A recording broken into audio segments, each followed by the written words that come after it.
हाय guides, आपके ही channel माँ हंसवाहिनी coaching centre में आप लोगों का स्वागत है।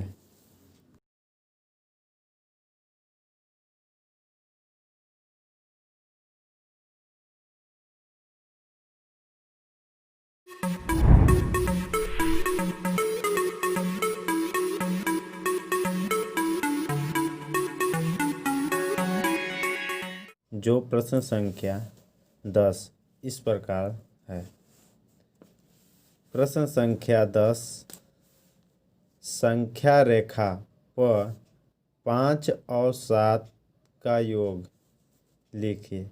जो प्रश्न संख्या 10 है, संख्या रेखा पर 5 और 7 का योग लिखिए। अर्थात हमको 5 और 7 का क्या करना है, संख्या रेखा पर योग दर्शाना है। तो हम इस तरह से के हल, यदि 5 और 7 का योग करना है तब 5 से आगे दाईं ओर 7 इकाई रेखाखंड और गिनते हैं और 12 पर पहुंच जाते हैं।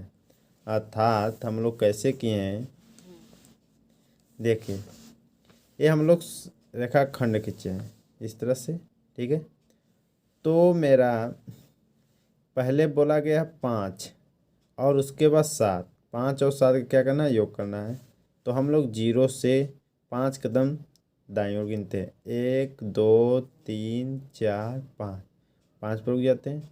उसके बाद 7 है, 5 से 7 कदम और जाते हैं आगे, 1 2 3 4 5 6 7 पर रुक जाते हैं। अर्थात 0 से लेकर 5 तक इतना हो गया। फिर 5 के बाद 7 इकाई और हमको आगे रेखाखंड पर जाना है, तो 7 कदम और आते हैं तो यहाँ पर जाता है। तो कहाँ पर ख़त्म हो रहा है, 12 पर। तो अर्थात इन दोनों का योगफल कितना होगा, 12 होगा। इसलिए 5 + 7 बराबर 12, अर्थात 5 + 7 बराबर 12 होगा, ठीक है। अब हम लोग देखते हैं प्रश्न संख्या 11, जो इस प्रकार। प्रश्न संख्या 11, निम्नलिखित कथनों में से कौन से कथन सत्य है अथवा कौन से असत्य है, ठीक है। तो हम लोग देखते हैं इसमें पहला है, ए, 2 धन अभाज्य पूर्णांकों का गुणन सदैव अभाज्य होता है, असत्य। अर्थात बोला जा रहा है 2 अभाज्य पूर्णांकों का गुणन सदैव अभाज्य होता है, असत्य। क्योंकि अभाज्य संख्या होती क्या है, अभाज्य संख्या जो खुद से कटे और 1 से कटे उसे क्या कहते हैं, अभाज्य संख्या कहते हैं। मान लीजिए 2 और 3, ये दोनों अभाज्य संख्या है। इन दोनों का गुणन करते हैं, कितना आता है, 6 आता है।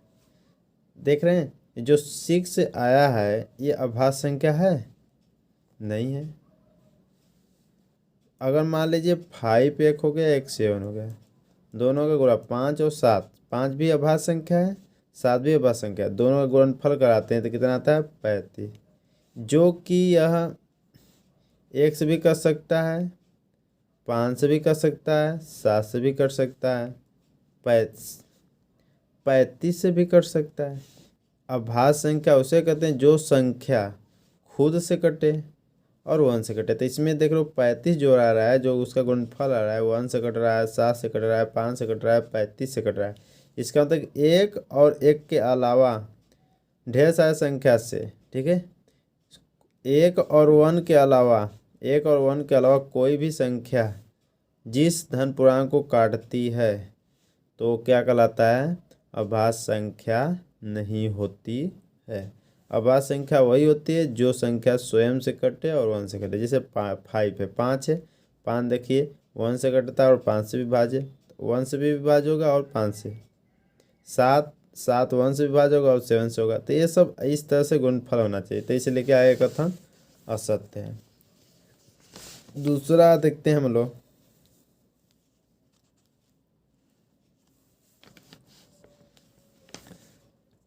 बी जो है दो धन अभाज्य पूर्णांकों का योग सदैव अभाज्य होता है, ये भी असत्य है।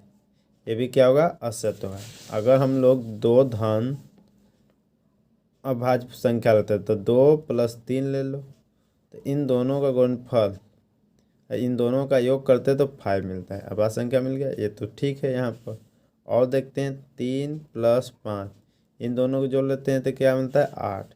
ये किससे कटता है? ये अभाज्य संख्या नहीं है, अभाज्य संख्या नहीं है क्योंकि 1 से कटेगा, 2 से कटेगा, 4 से कटेगा, 8 से कटेगा, अर्थात 1 और खुद 8 के अलावा और दो संख्या है, दो संख्या से कट रहा है, इसलिए ये अभाज्य संख्या नहीं होगा।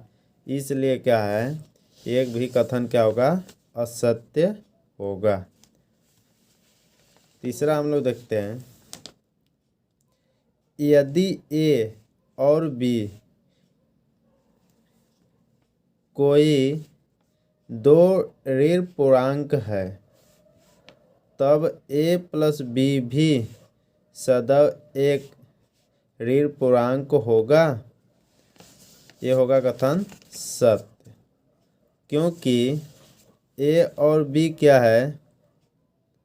a और b क्या? दो ऋण पूर्णांक संख्या है, तो दोनों का योग मतलब a + b, अगर इन दोनों को जोड़ दिया जाए तो वो ऋण संख्या मिलेगी, ऋणात्मक मिलेगा। हाँ, कैसे मालूम? अगर मान लीजिए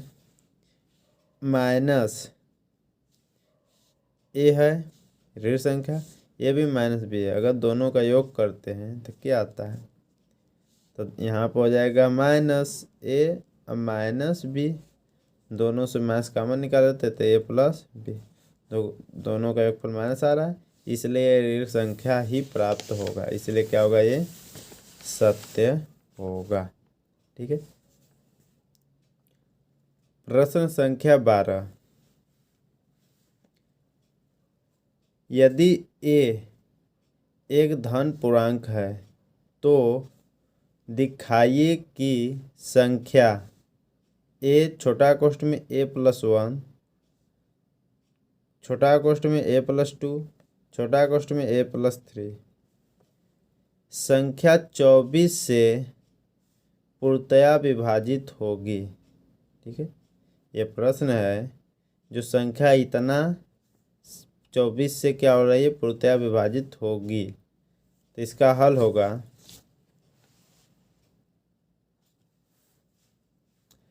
a, a + 1, a + 2, a + 3 4 क्रमागत धन पूर्णांक है, अर्थात ये जब जो संख्या है 4 क्रमागत धन पूर्णांक है,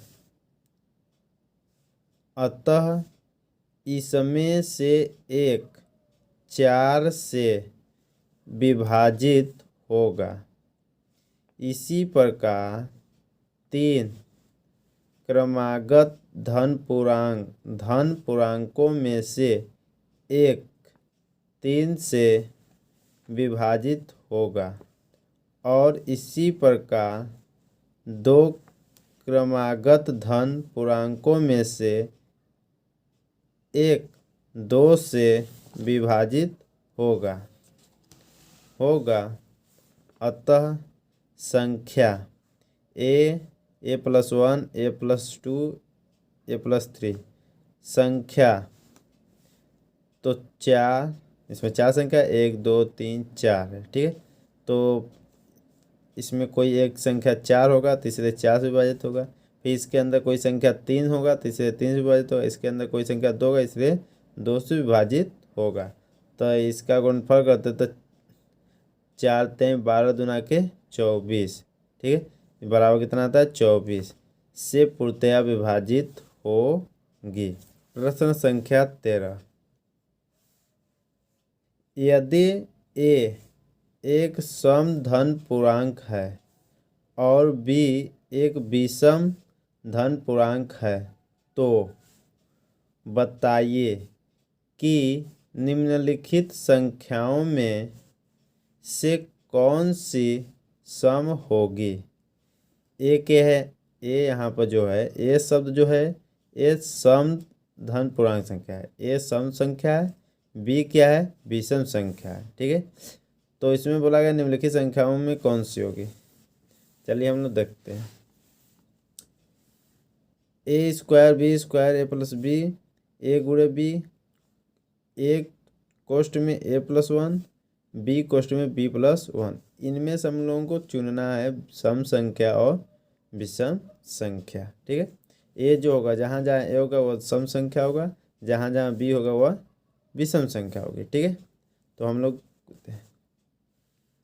हम जानते हैं कि सम संख्या से सम संख्या का गुणा सम संख्या होती है, अर्थात जब हम सम संख्या का गुणा कराते हैं सम संख्या से तो हमें क्या प्राप्त होता है, सम संख्या भी प्राप्त होती है।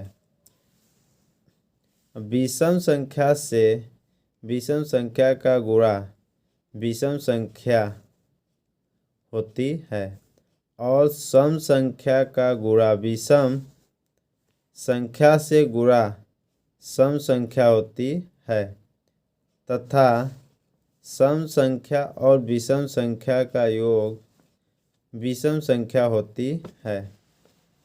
ठीक है, अतः सम संख्याएं हैं ए स्क्वायर, क्योंकि ए जो है सम संख्या है तो सम संख्या गुणे सम संख्या का गुणा होगा तो इसलिए हमें सम संख्या मिलेगा। तो ए स्क्वायर क्या है सम संख्या, ए सम संख्या बी विषम संख्या, तो सम संख्या और विषम संख्या का गुणनफल कराएंगे तो क्या मिलता है हमें सम संख्या ही प्राप्त होगा, इसलिए ये भी सम संख्या है।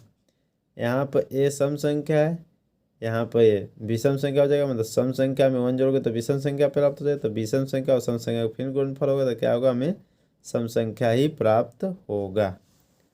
बी ये दोनों क्या है, ये विषम संख्या है ये भी विषम संख्या है, लेकिन विषम में एक जोड़ देते तो ये सम संख्या प्राप्त हो जाएगा, तो सम संख्या गुणे विषम संख्या, इसलिए यह भी क्या है सम संख्या ही होगा। प्रश्न 14, धन पूर्णांक के किन गुणधर्मों के अंतर्गत निम्नलिखित कथन सत्य है। तो पहला होता है ए 3 गुणे कोष्ठ में 8 + 7 बराबर 3 गुणे 8 + 3 गुणे 7, इस क्रम से लिखा गया है। तो ये कौन सा गुणधर्म है, तो यह योग पर गुणा के वितरण नियम पर सत्य है। ये कौन सा नियम है, वितरण नियम है। अगर इस क्रम से लिखा जाता है तो कौन सा नियम होता है, वितरण नियम होता है। ठीक है, तो यहाँ पर वितरण नियम मेरा था जो ए था गुणे कोष्ठ में बी + सी बराबर हो जाता है ए गुणे बी प्लस इस कैसे गुणा करा देते तो ए गुणे सी। अगर इस तरह से जो नियम लागू होता है इसे हम क्या कहते हैं, वितरण नियम कहते हैं। बी देखते हैं हम लोग, 3 + कोष्ठ में 5 + 9 बराबर 3 + 5 कोष्ठ बंद +9। यह योग के साहचर्य नियम पर सत्य है। ये जो नियम पालन कर रहा है ये योग के साहचर्य का नियम का पालन कर रहा है। इसमें क्या होता है, कोई धन पूर्णांक संख्या 3 होती है तो ए + बी + सी इससे होता है। एक बार इसको जोड़ लेते हैं हम लोग, इसको बाहर करते हैं तो ए + बी + सी। ये जो नियम होता है इस नियम को साहचर्य नियम कहते हैं। प्रश्न संख्या हम लोग सी देखते हैं, 3 गुणे 2 बराबर 2 गुणे 3। यह गुणन के क्रम विनिमय के नियम पर सत्य है। यह जो नियम है क्रम विनिमय का नियम है, अर्थात ए गुणे बी बराबर बी गुणे ए। इस तरह का जो नियम का पालन करता है उसे क्रम विनिमय नियम कहते हैं। अगला आता है डी, 3 गुणे 5 बराबर ए गुणे 5, तो ए बराबर 3। अर्थात यहाँ पर 3 आएगा। तो यह नियम का है। यह कथन निःसरण नियम के अंतर्गत सत्य है। यह नियम क्या है? निःसरण का नियम। प्रश्न संख्या 15, संख्या रेखा पर -5 -2 0 1 2 5 को दर्शाइए। हल -5 2 0 1 2 5 को संख्या रेखा पर निम्न प्रकार से दर्शाते हैं। चलिए हम लोग देखते हैं। हम लोग दोस्तों पहले क्या करेंगे, एक संख्या रेखा खींच लेंगे।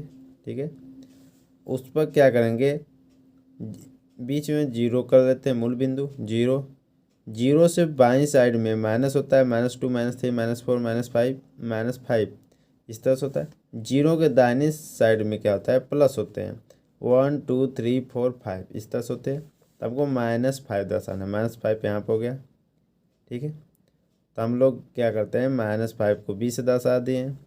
फिर उसके बाद है यहाँ पर -2 है, -2 है तो -2 को a से दर्शाएं। ठीक है, अब हम लोग 0 इधर से जाते हैं, मूल बिंदु से जाते हैं। तो 0 को दर्शाया गया तो o से, उसके बाद 1 है तो 1 को p से, 2 को q से, 5 को r से दर्शाया गया। इस तरह से हम लोगों का संख्या रेखा पर अंकों को दर्शाया गया